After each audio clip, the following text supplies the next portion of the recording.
We're standing outside the offices of an outfit called the KOJO Institute that specializes in so-called anti-racism training. And let's be quite clear, anti-racism is a code word for anti-white.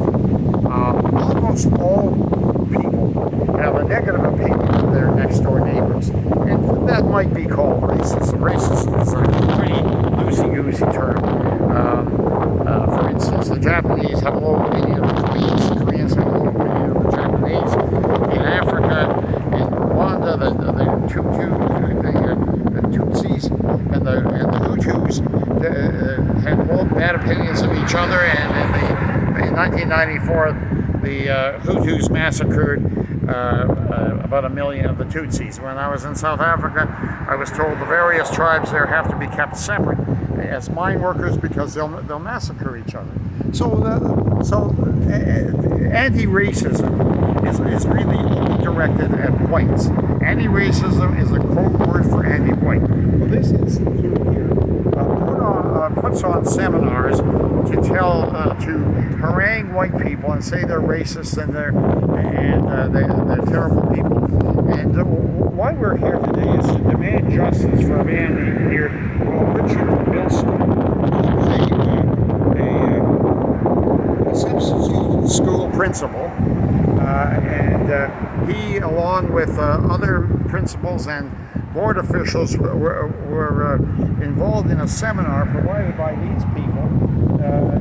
And at that seminar, whites were told that they should be ashamed of Canada's racist, colonialist, and all these things. And Canada was more racist even than the United States. So Mr. Millstone had taught at an inner-city school in Buffalo, and he put up his hand and he said, well, I don't think Canada is more racist than he gave his experience. Well, he was then immediately abused and set upon by the chief instructor, who is the head of this outfit, and her name is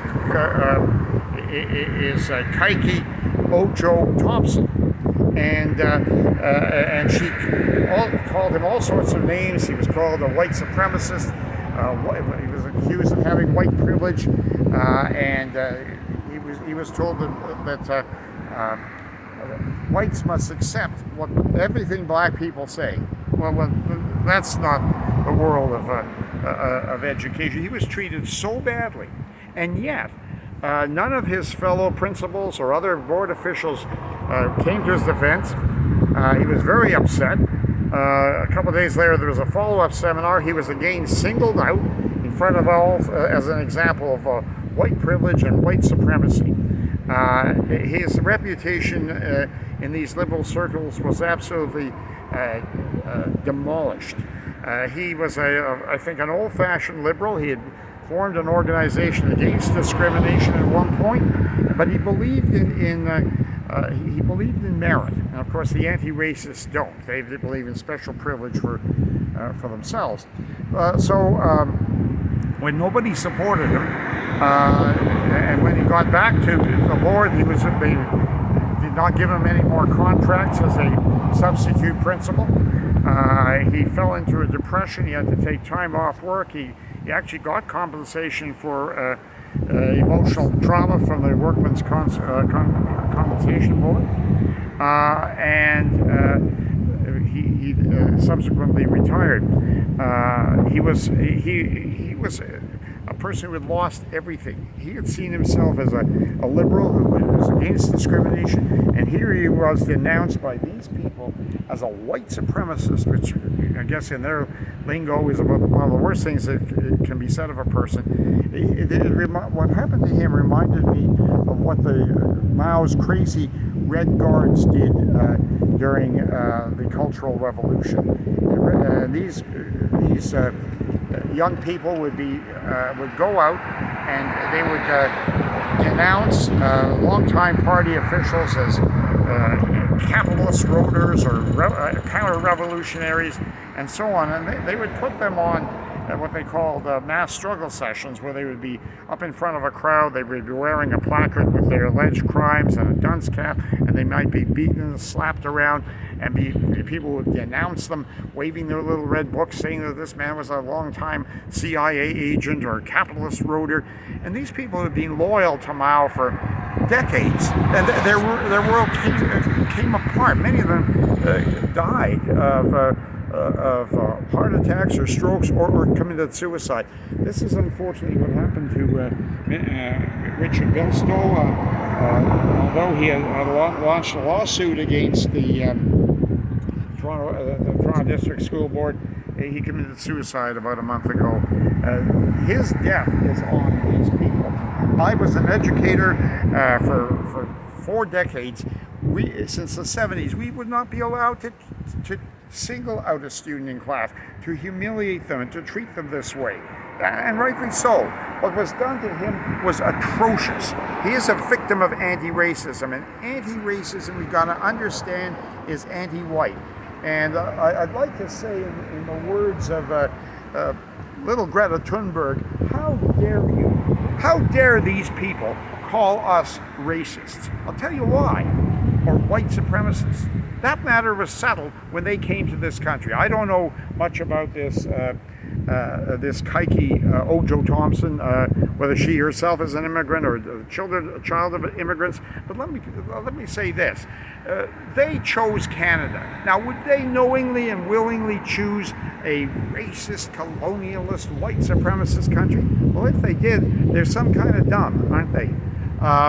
There's a rule in immigration: you never knowingly choose a worse place.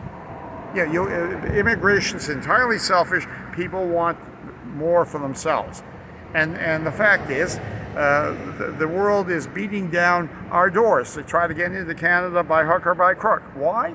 Because we're better. I didn't say that. They say that by trying to get in here. So how dare they accuse us of racism?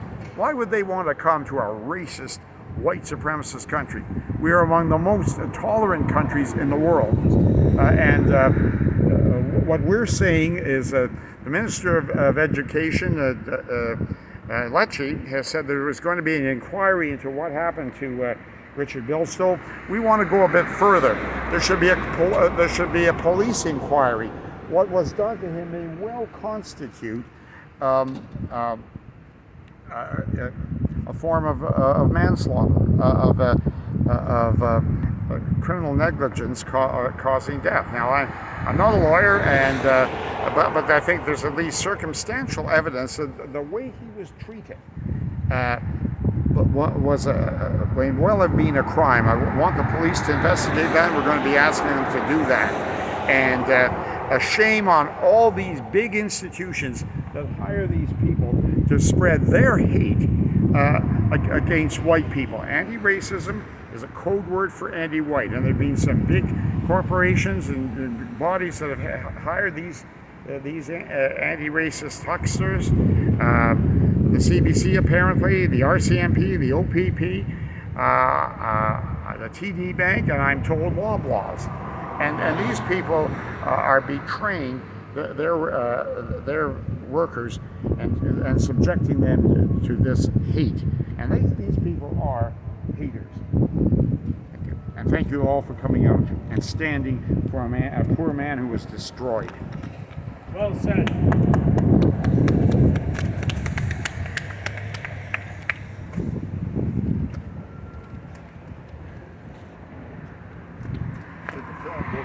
I hope so.